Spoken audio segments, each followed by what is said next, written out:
আর S Bengali ক্লাসরুমে সকলকে স্বাগত। আজকের ভিডিওতে আমি পশ্চিমবঙ্গ মধ্যশিক্ষা পর্ষদের অন্তর্গত সপ্তম শ্রেণীর ইতিহাস পাঠ্য বইয়ের দ্বিতীয় অধ্যায়, যে অধ্যায়টির নাম রয়েছে ভারতের রাজনৈতিক ইতিহাসের কয়েকটি ধারা, এই অধ্যায়ের সব থেকে গুরুত্বপূর্ণ কিছু প্রশ্ন ও উত্তর নিয়ে আলোচনা করব।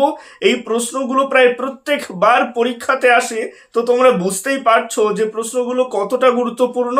যদিও এই অধ্যায়ের অনুশীলনের প্রশ্ন উত্তরের ভিডিও এবং পাঠ্য বই খুঁটিয়ে গুরুত্বপূর্ণ প্রশ্ন উত্তরের ভিডিও আগেই আর এস বেঙ্গলি ক্লাসরুম এই চ্যানেলে প্রকাশিত হয়েছে। তোমরা যারা এখনো পর্যন্ত সেই ভিডিওগুলো দেখে উঠতে পারোনি, তাদের জন্য এই ভিডিওটার ডেসক্রিপশনে আমি সেই ভিডিওগুলোর লিংক দিয়ে দেবো, অবশ্যই সেখান থেকে ভিডিওগুলো দেখে নিও। তো কথা না বাড়িয়ে শুরু করছি আজকের মূল ভিডিও। আজকের মূল ভিডিওতে থাকছে বাছাই করা কিছু 1 নম্বরের প্রশ্ন, 2 নম্বরের প্রশ্ন এবং 3 নম্বরের প্রশ্ন, যেগুলো প্রায় প্রত্যেকবার পরীক্ষাতে আসতে দেখা যায়। এক দাগে বলা হচ্ছে একটি বাক্যে উত্তর দাও। এখানে প্রতিটি প্রশ্নের মান 1। একের 1 দাগের প্রশ্ন, বঙ্গ নামটির প্রথম উল্লেখ পাওয়া যায় কোথায়? উত্তর হবে ঋগ্বেদের ঐতরেয় আরণ্যক এ। একের 2 দাগের প্রশ্ন, আইন ই আকবরী গ্রন্থ কার লেখা? উত্তর হবে আবুল ফজলের লেখা। একের 3 দাগের প্রশ্ন, উত্তর ও দক্ষিণ রাঢ়ের মাঝের সীমানা ছিল ড্যাশ? উত্তর হবে অজয় নদ। একের 4 দাগের প্রশ্ন, মেঘনা নদীর পূর্ব দিকে এলাকা কি নামে পরিচিত ছিল? উত্তর হবে সমতট। একের 5 দাগের প্রশ্ন, শশাঙ্কের রাজধানী কোথায় ছিল? উত্তর হবে কর্ণ সুবর্ণ। একের 6 দাগের প্রশ্ন, প্রাচীন বাংলার অঞ্চলগুলির মধ্যে বৃহত্তম ছিল কোনটি? উত্তর হবে পুণ্ড্রবর্ধন। একের 7 দাগের প্রশ্ন, ভাগীরথী ও করতোয়া নদীর মাঝের এলাকা কি নামে পরিচিত ছিল? উত্তর হবে বরেন্দ্র। একের 8 দাগের প্রশ্ন, বাংলাদেশের চট্টগ্রামের উপকূল অঞ্চল প্রাচীন যুগে কি নামে পরিচিত ছিল? উত্তর হবে হরিকেল। একের 9 দাগের প্রশ্ন, শশাঙ্কের মৃত্যুর পর অল্প সময়ের জন্য কর্ণ সুবর্ণ দখল করেছিলেন কামরূপের কোন রাজা? উত্তর হবে ভাস্কর বর্মা। একের 10 দাগের প্রশ্ন, সুয়ানজাং কে ছিলেন? উত্তর হবে চীনা বৌদ্ধ পর্যটক। একের 11 দাগের প্রশ্ন, সকলোত্তর পথনাথ উপাধি কার ছিল? এটা পরীক্ষায় ভীষণভাবে আসে, উত্তর হবে হর্ষবর্ধনের। একের 12 দাগের প্রশ্ন, শশাঙ্ক ধর্মীয় বিশ্বাসে ছিলেন ড্যাশ? উত্তর হবে শৈব বা শিবের উপাসক। একের 13 দাগের প্রশ্ন, বাণভট্ট কে ছিলেন? উত্তর হবে হর্ষবর্ধনের সভাকবি ছিলেন, তিনি হর্ষচরিত গ্রন্থ রচনা করেছিলেন, এটা মনে রাখবে। একের 14 দাগের প্রশ্ন, অর্থশাস্ত্র কার লেখা? উত্তর হবে কৌটিল্যের। একের 15 দাগের প্রশ্ন, পালদের আদি নিবাস ছিল সম্ভবত ড্যাশ? উত্তর হবে বরেন্দ্র অঞ্চলে। একের 16 দাগের প্রশ্ন, পাল বংশের প্রতিষ্ঠাতা কে ছিলেন? উত্তর হবে গোপাল। একের 17 দাগের প্রশ্ন, কৈবর্ত বিদ্রোহের 3 জন নেতার নাম লেখো? উত্তর হবে দিব্য বা দিব্যক, রুদক, ভীম।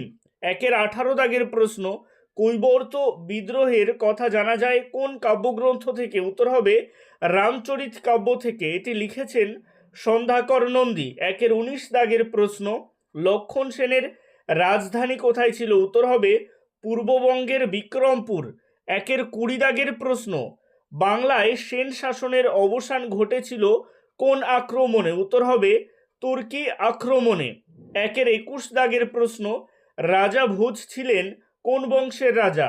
উত্তর হবে গুর্জর প্রতিহার। একের 22 দাগের প্রশ্ন, চোল রাজ্যের প্রতিষ্ঠাতা কে ছিলেন? উত্তর হবে বিজয়ালয়। একের 23 দাগের প্রশ্ন, চোলদের রাজধানী কোথায় ছিল? উত্তর হবে থাঞ্জাভুর বা তাঞ্জোর। একের 24 দাগের প্রশ্ন, গঙ্গাই কোন্ডচূল উপাধি কে নেন? উত্তর হবে প্রথম রাজেন্দ্র। একের 25 দাগের প্রশ্ন, হজরত মোহাম্মদ কবে জন্মগ্রহণ করেন? উত্তর হবে 570 খ্রিস্টাব্দে। একের 26 দাগের প্রশ্ন, হজরত মোহাম্মদ কবে পরলোক গমন করেন? উত্তর হবে 632 খ্রিস্টাব্দে। একের 27 দাগের প্রশ্ন, প্রথম খলিফা কে ছিলেন? উত্তর হবে আবু বকর। একের 28 দাগের প্রশ্ন, খলিফা শব্দের অর্থ কি? উত্তর হবে আরবি শব্দ খলিফা এর অর্থ প্রতিনিধি বা উত্তরাধিকারী? 29 দাগের প্রশ্ন, কিতাব অল হিন্দ কার লেখা? উত্তর হবে অল বিরুনির। 30 দাগের প্রশ্ন, বাংলায় তুর্কি আক্রমণ ঘটে সেন রাজা ড্যাশ এর আমলে? উত্তর হবে লক্ষণ সেন। 31 দাগের প্রশ্ন, বখতিয়ার খলজি মারা যায় কবে? উত্তর হবে 1206 খ্রিস্টাব্দে। এবারে চলে আসছি 2 দাগে। এখানে বলা হচ্ছে কয়েকটি বাক্যে উত্তর দাও। ভীষণ গুরুত্বপূর্ণ প্রশ্ন 2-1 দাগের প্রশ্নটা, যে মৎস্যান্যায় বলতে কি বোঝো? এটা 2 নম্বরের প্রশ্ন হিসেবেও আসতে পারে, আবার 3 নম্বরের প্রশ্ন হিসেবেও আসতে পারে। উত্তর লিখবে, মৎস্যান্যায় বলতে দেশের অরাজকতা বা স্থায়ী রাজার অভাবকে বোঝানো হয়। পুকুরের বড় মাছ যেমন ছোট মাছকে খেয়ে ফেলে অরাজকতার সময়ে, তেমনি শক্তিশালী লোক দুর্বল লোকের উপর অত্যাচার করে। প্যারা চেঞ্জ করে লিখবে, শশাঙ্কের মৃত্যুর পর বাংলায় মৎস্যান্যায়ের পরিবেশ সৃষ্টি হয়েছিল। শশাঙ্ক কোনো স্থায়ী রাজবংশ তৈরি করে যেতে পারেনি, তাই এই যুগে ক্ষত্রিয়, সম্ভ্রান্ত লোক, ব্রাহ্মণ এবং বণিকেরা নিজেদের ইচ্ছে মতো নিজের এলাকা শাসন করত। বাংলায় কোনো কেন্দ্রীয় শাসক ছিল না। যদি 2 নম্বরের প্রশ্ন আসে এই পর্যন্ত লিখবে, আর যদি 3 নম্বরের প্রশ্ন আসে তাহলে বাকিটুকু লিখে দেবে যে বছরের পর বছর এই অবস্থা চলার পরে বাংলার প্রভাবশালী লোকেরা মিলে খ্রিস্টীয় 8ম শতকের মধ্যভাগে গোপাল নামে একজনকে রাজা নির্বাচন করে। ওই সময় থেকে বাংলায় পাল বংশের রাজত্ব শুরু হয়। 2 দাগের প্রশ্ন, শশাঙ্ককে কি বৌদ্ধ বিদ্বেষী বলা যায়? যুক্তি দাও। এটা 2 নম্বরের বা 3 নম্বরের প্রশ্ন হিসেবে আসতে পারে। উত্তর লিখবে, শশাঙ্ক নিজে ছিলেন শৈব বা শিবের উপাসক। কিছু গ্রন্থে শশাঙ্ককে বৌদ্ধ বিদ্বেষী বলে উল্লেখ করা হয়। তার বিরুদ্ধে অভিযোগ করা হয় তিনি নাকি বৌদ্ধ ভিক্ষুদের হত্যা করেছিলেন এবং বৌদ্ধদের পবিত্র স্মারক ধ্বংস করেছিলেন। প্যারা চেঞ্জ করে লিখবে, কিন্তু শশাঙ্কের শাসনকালের কয়েক বছর পর চীনা বৌদ্ধ পর্যটক সুয়ানজাং কর্ণ সুবর্ণ নগরের উপকণ্ঠে রক্তমৃত্তিকা বৌদ্ধ বিহারের সমৃদ্ধি লক্ষ্য করেছিলেন। শশাঙ্কের মৃত্যুর 50 বছর পর চীনা পর্যটক ইত সিং ও বাংলায় বৌদ্ধ ধর্মের উন্নতি লক্ষ্য করেন। এর থেকে বোঝা যায় বৌদ্ধ বিদ্বেষী হিসেবে শশাঙ্কের বিরুদ্ধে অভিযোগ অতিরঞ্জিত ছিল। শশাঙ্ক শিবের উপাসক হলেও বৌদ্ধদের সাথে তার ভালো সম্পর্ক বজায় ছিল। শশাঙ্ক নির্বিচারে বৌদ্ধ বিদ্বেষী হলে বৌদ্ধদের এমন উন্নতি সম্ভব হতো না। 2-3 দাগের প্রশ্ন, ত্রিশক্তি সংগ্রাম কি? ভীষণ গুরুত্বপূর্ণ প্রশ্ন, 2 নম্বরের বা 3 নম্বরের প্রশ্ন হিসেবে আসতে পারে। উত্তর লিখবে, হর্ষবর্ধনের সময় থেকেই কনৌজ উত্তরাপথের অবস্থানগত দিক থেকে গুরুত্বপূর্ণ হয়ে উঠেছিল। এই অঞ্চলের নদীভিত্তিক বাণিজ্য ও খনিজ দ্রব্য আর্থিক দিক থেকে লোভনীয় ছিল। কনৌজ শেষ পর্যন্ত কে দখলে রাখতে পারবে এই নিয়ে 8ম শতাব্দী থেকে পাল, গুর্জর প্রতিহার এবং রাষ্ট্রকূট বংশের মধ্যে টানা লড়াই চলেছিল। একেই ত্রিশক্তি সংগ্রাম বলা হয়। যদি 2 নম্বরের প্রশ্ন আসে এই পর্যন্ত লিখবে, আর যদি 3 নম্বরের প্রশ্ন আসে তাহলে বাকিটুকু লিখে দেবে যে প্রায় 200 বছর ধরে চলা যুদ্ধ কলহে 3টি বংশের শক্তি শেষ হয়ে যায়। এই সময়ে পাল রাজাদের ক্ষমতা কমে গেলে বাংলায় সেন রাজত্ব শুরু হয়েছিল। 2-4 দাগের প্রশ্ন, গৌড় বলতে বাংলার কোন অঞ্চলকে বোঝায়? গৌড়তন্ত্র বলতে কি বোঝো? 1+2 নম্বরের প্রশ্ন হিসেবে আসতে পারে। প্রথম বক্স করে পয়েন্ট করবে গৌড়, এই পয়েন্টের আন্ডারে লিখবে, প্রাচীন এবং মধ্যযুগের বাংলায় গৌড় ছিল গুরুত্বপূর্ণ অঞ্চল। গৌড় বলতে একটি জনগোষ্ঠীকে বোঝানো হতো। বরাহমিহিরের রচনা অনুযায়ী মুর্শিদাবাদ, বীরভূম এবং বর্ধমান জেলার পশ্চিম ভাগ নিয়ে তৈরি হয়েছিল সেকালের গৌড়। প্যারা চেঞ্জ করে বক্স করবে গৌড়তন্ত্র, এই পয়েন্টের আন্ডারে লিখবে, শশাঙ্কের শাসনকালে গৌড়ে যে ব্যবস্থা গড়ে উঠেছিল তাকে বলা হয় গৌড়তন্ত্র। এই ব্যবস্থায় রাজ্যের কর্মচারী বা আমলারা একটা নির্দিষ্ট শাসন প্রণালী গড়ে তুলেছিল, আগে যা ছিল গ্রামের স্থানীয় লোকের কাজ। শশাঙ্কের সময় সেই কাজে প্রশাসন ও হস্তক্ষেপ করতে শুরু করে, অর্থাৎ ওই আমলের গৌড় রাজ্যে কেন্দ্রীয়ভাবে সরকার পরিচালনা করা হতো। 2-5 দাগের প্রশ্ন, হিজরত বলতে কি বোঝো? উত্তরে লিখবে, 622 খ্রিস্টাব্দে মোহাম্মদ এবং তার অনুগামীরা মদিনা শহরে চলে আসেন।